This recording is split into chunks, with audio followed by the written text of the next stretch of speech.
Good evening and welcome to APTN National News. I'm Daryl Stranger. Another First Nation community in BC has found unmarked graves near the grounds of a former residential school. In a statement, the Lower Kootenay Band said they found 182 unmarked graves at St. Eugene's Mission School site near Cranbrook. St. Eugene's Mission operated from 1912 until the early 1970s. It was run by the Roman Catholic Church. In 2000, the former residential school was converted to a golf course and resort. Last year, the Lower Kootenay Band used ground-penetrating radar to search for unmarked graves. Some of the remains were buried in shallow graves. The band says they are in the early stages of receiving reports and will be providing updates on their findings. A Manitoba church is taking steps towards searching for unmarked graves on its property, but some Indigenous locals are concerned about the church's involvement in the search. APTN's Michelle Karlenzig has more. But a lot of them are gone now, of course. Kenneth Young points to classmates from Assiniboia Residential School in Winnipeg. Some are his hockey buddies and others are old clients. Young is a lawyer who spent his career representing residential school survivors. He also was in the residential school system in Prince Albert, Saskatchewan, then Dauphin, Manitoba. What I remember about the experience is the loneliness, being away from home. Young lived at Mackay Indian Residential School in Dauphin, but attended public school in town. While he says he was lucky he didn't experience any abuse, he represented clients who did. The school closed in 1969, and today the building is owned by the Church of Christ. It's used for housing, church services, and clothing drives. Jamie Harvey is the church director and has hosted residential school reunions on the property. The church wants to expand the housing and has contacted a private engineering firm to help search for unmarked graves. We need to be 100% certain that there is no truth being hidden by that front lawn space. But Okimaka Wapin, who lives near the school, says the church should not be involved in searching for the graves. I don't have trust in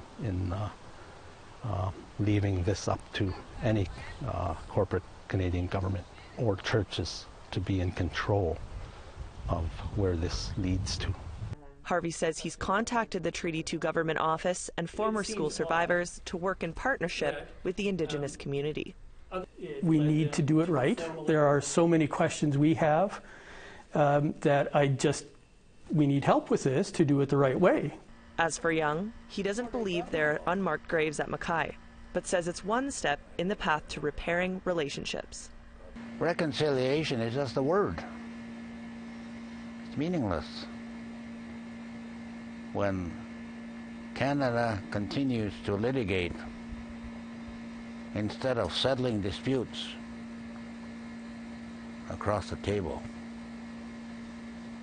they continue to litigate to try and minimize what it is that they owe First Nations people. The Church of Christ in Dauphin is waiting to hear back on a timeline for searching the grounds. Michelle Karlenzig, APTN National News, Winnipeg. First Nations, Inuit, and Métis leaders are heading to Rome later this year to meet with the Pope. As we reported yesterday, the Indigenous delegation is scheduled for December 17th through the 20th. Manitoba Métis Federation President David Chartrand will be part of that delegation, and he joins us now. President Chartrand, thanks for being with us. What are your hopes and expectations for the upcoming meeting with Pope Francis? Well, it's twofold. One, our main team, of course, is going to hopefully convince the Pope to actually apologize to what was done to Indigenous people in Canada. But the second piece to that particular request is to ask them to do it in Canada, not from the Holy See or from the St. Peter's. And I think it's going to be not from across the ocean. We want them on our land and our soils to come directly here to show is serious and true commitment that this needs to be done and the healing needs to start to happen. The second part of our visit also is to inquire, as you know, Métis Nation has a strong affiliation with the Catholic Church. We've been with the Catholic Church since even the creation of this province in 1870, where Father Rashad was representing Riel in the negotiations of bringing Manitoba to the Confederation. So our relationship goes a long way, and a lot of us are still churchgoers in that concept, and especially when you have funerals and you have baptisms and weddings and different events that happen in the Métis communities, and the church still plays a very important role. And one of the things that we're very concerned about as Catholics and as the Métis Nation is that the churches are shutting down, it looks like, across Western Canada. And it leaves a vacancy, a big hole that'll be left there in our communities when we have funerals, for example. Dr. alone just had 4 in 1 week, 2 weeks ago. And it wasn't we had to search desperately to find the priest to cover all of that because there's a rotation priest only covering. So I want to raise that with the Pope to say, is there a plan to revive this? Although we have a history we've got to fix and some horrific history we've got to fix, we need to also look towards the future. What is the future going to look like when we have our young people today committing suicide? And they may need a priest to help them to stop that from happening. That could be a very pivotal action that would take place if the priest was in the community working with the families and communities across our homeland. So those are 2 big themes that we plan to raise with him. But the most important is to bring the Pope here with an apology to all Indigenous people and to Canada as a whole. And sadly, today we're learning of the discovery of more unmarked graves near Cranbrook, BC. There have been calls to cancel Canada Day. Do you think celebrations should be called off?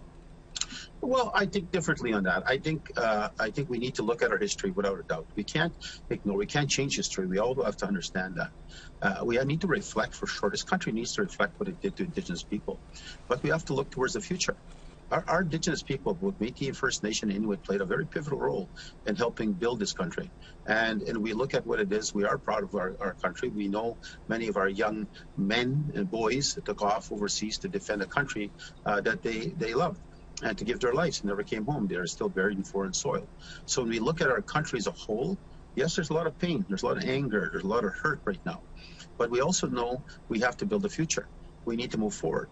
One of the things I was proud of that happened just yesterday was the Citizen Hope system that takes place now, where every new Canadian must acknowledge, must understand the role that Indigenous people play in Confederation in this country. And that can't stop. That's a change maker that's happening, where Indigenous people are coming forward. They can never do this again to us, never. We're too strong, we're too outspoken, we're educated. They'll never do what they did to us back in the residential school there in the 60s school. Never. We'll never allow it. So we need to look towards the future, but we also need people to understand this is our country. We helped build this country, and we need to be proud of this country. As I said, people gave their lives for it. All right, President Chartrand, that's all the questions we had for you today. Thank you so much for joining us. Thank you very much. Finding the unmarked graves of 215 children at the Kamloops residential school shocked the nation, but it also triggered many other survivors to share their stories. Here is a report first done in French by Shushan Bacon, who met Claude Boivin, an Innu man who found peace after several years of torment when he was a student. Mastoyach. The name means place that gathers in a point. It's a prosperous Innu community found on the shores of Lac Saint-Jean. It has a natural beauty, but a somber history. On avait peur, nous autres. Là. Puis des fois, j'ai encore l'odeur de la soutane. Là.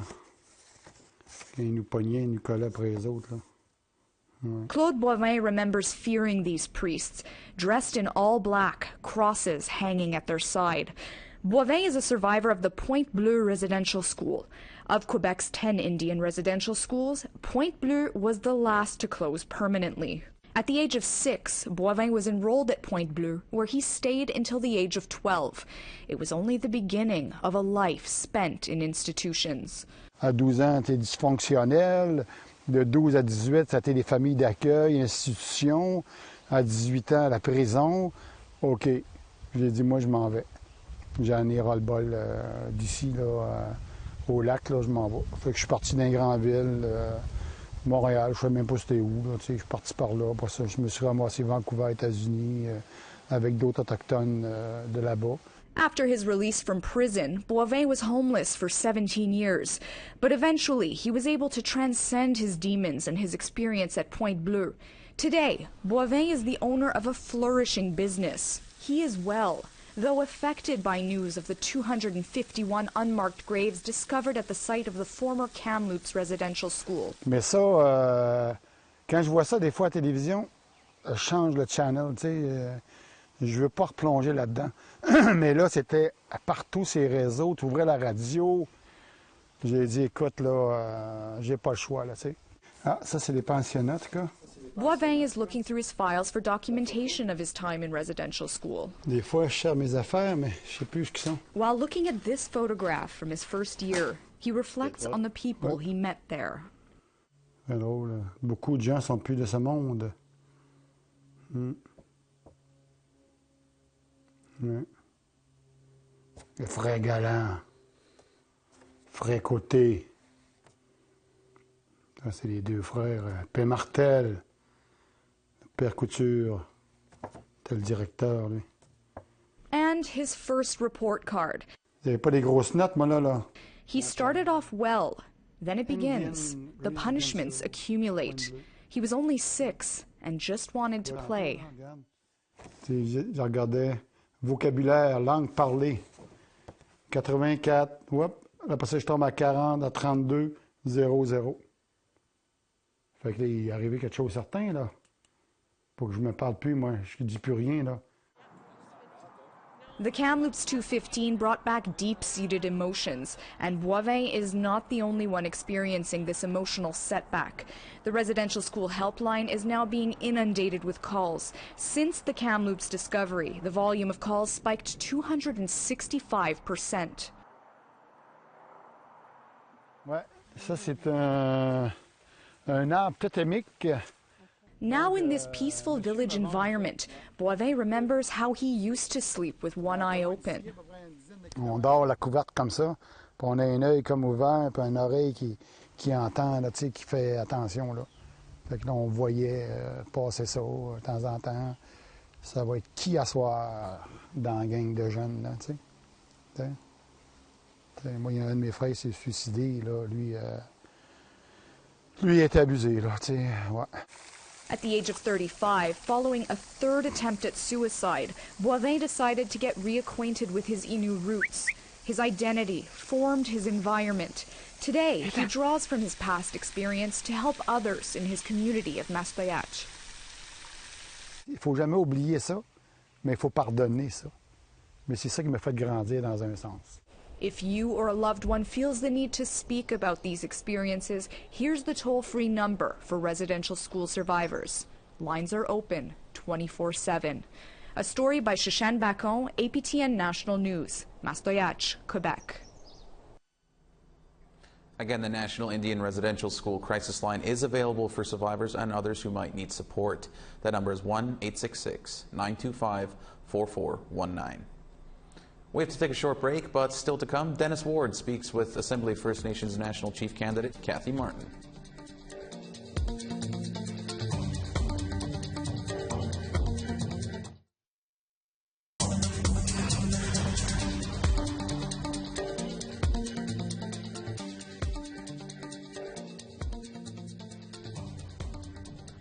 Welcome back. The race for National Chief of the Assembly of First Nations is well underway.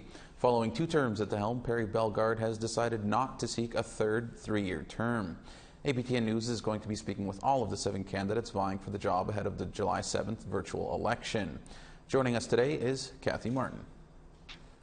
Kathy, thanks so much for being with us. Why have you decided to run for National Chief of the Assembly of First Nations? Well, I decided to run for National Chief of the Assembly of First Nations because I feel I have a lot to offer in terms of moving the Indigenous issues forward. So I put my name forward as an attempt to be part of the solution. I'm very solution-oriented. Balancing the interests of more than 630 nations is certainly a difficult task. What do you see as some of the priorities for the next National Chief?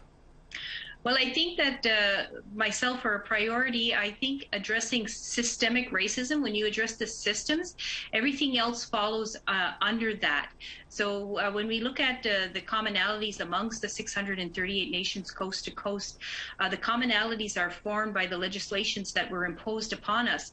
And quite often those legislations were formed with systems that racially excluded us, racially determined what was best for us. We're talking about colonialism at the foundation of legislation. So when we look at that, and if we start to peel apart the layers, if we talk about systems of racism and we address the systems of racism, then we address just about every issue that we face as First Nations people across this country, from clean water to inhabitable living conditions to poverty, to also trickling into the private sectors, to inequalities, different situations like that. So it all stems from the systems that have been implemented and accepted to date. Running for national chief typically involves a lot of travel, meeting with people, hearing priorities. That clearly hasn't been able to happen because of the pandemic. But have you been able to connect with people, and what are you hearing in terms of what they're looking for from a national chief and the AFN? Well, I have been able to connect with quite a few people miraculously during this pandemic. So I have been making a lot of phone calls, doing a lot of emails. So I have been able to gain some support, and also to hear the issues that are faced across this country from the various chiefs. And one of the issues that seems to be popping up is the direction of the AFN. There seems to be a lot of discontent with the AFN taking the stance of being a legislative voice for the chiefs, whereas when it was originated in 1985, it was an assembly of chiefs to come together to discuss things and give certain mandates, of course, to the national chief. But there's a lot of changes happening, and so part of my goal is to examine what has been happening with the AFN from 1985 to date, and when these changes started to occur, and the rationale for these changes, because I'm sure there were some good reasons why certain changes were made. That being said, the AFN National Chiefs is a representative of the chiefs. They take direction from the chiefs. So doing a redefining and realigning and getting the direction of the chiefs as to where the Assembly of First Nation is going, how it should be run, is foremost in my platform. Kathy, for those who you aren't able to directly connect with, what would you like them to know about Kathy Martin? Well, actually, the thing that sets me apart from all the other candidates, and I do have respect and the utmost admiration for everyone who's put their name forward. I'm blessed to be amongst such powerful and intelligent Indigenous leaders. But the thing that sets me apart from that is I'm an academic. I'm a curriculum developer, and so you might ask, what does curriculum development have to do with running a political organization such as the AFN? And I'm going to say everything, because what I have learned to do and what I'm an expert at doing and what I published a book about doing is actually taking any issue from where it stands here and bringing it to realization here in a step-by-step process that encompasses the rights holders, the stakeholders, the financial aspects, the legal aspects, the 7 generations. It encompasses elders, traditional chiefs, elected chiefs, external governments. It encompasses everything in a plan, in a framework that can address any issue with positive results. So I have based this upon my studies and my research with value systems of holistic values and hierarchical values. So I have a very good understanding of where we are coming from as First Nation people, and our desire and our need to meet the needs of our people and the expectations of the people for their community chiefs, as well as an understanding of how government is run and how they choose to do their legislation and how their systems have evolved. So putting that together, I am coming forward with a plan to actually implement some of the things that the Canadian government has struggled to do and how to implement some of the actions that the AFN would like to do. So that's what's setting me apart from the rest of these leaders. Kathy, we'll have to leave it there, but appreciate you taking some time for us, and good luck. Thank you very much. We need to take one more short break, but still ahead, we'll show you today's photo of the day. Stay with us.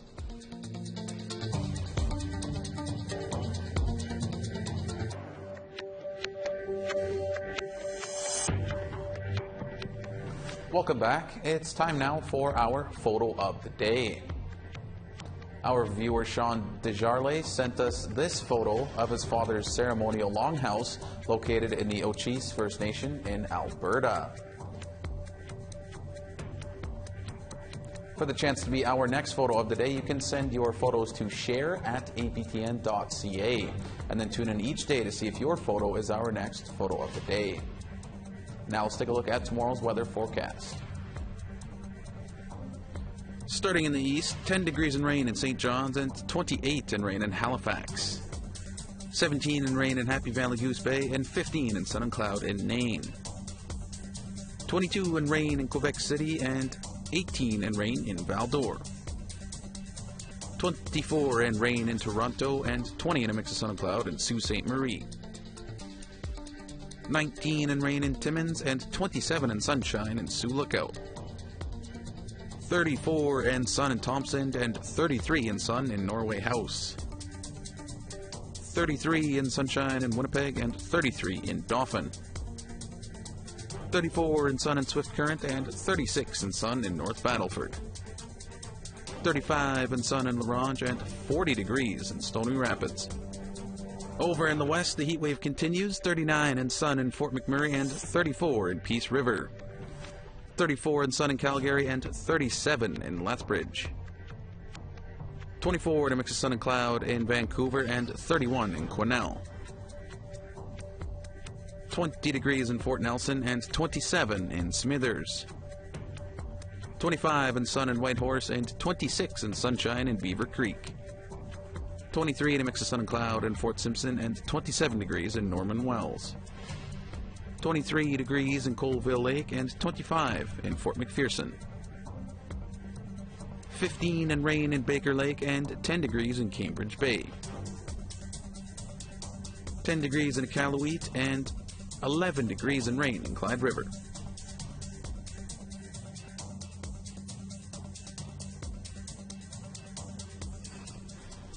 Nunavut is down to 0 cases of COVID-19 in the territory, and some restrictions are being lifted starting Friday. Nunavut has also started vaccinating teenagers with Canada's youngest population. Vaccinating teens will go a long way toward protecting everyone in the territory. According to Nunavut's Chief Public Health Officer, the teen vaccine rollout has been a success. It's been really good. The first 7 days of that Pfizer was available, about 1 in 4 of Nunavummiut in their range between 12 and 17 got their first dose.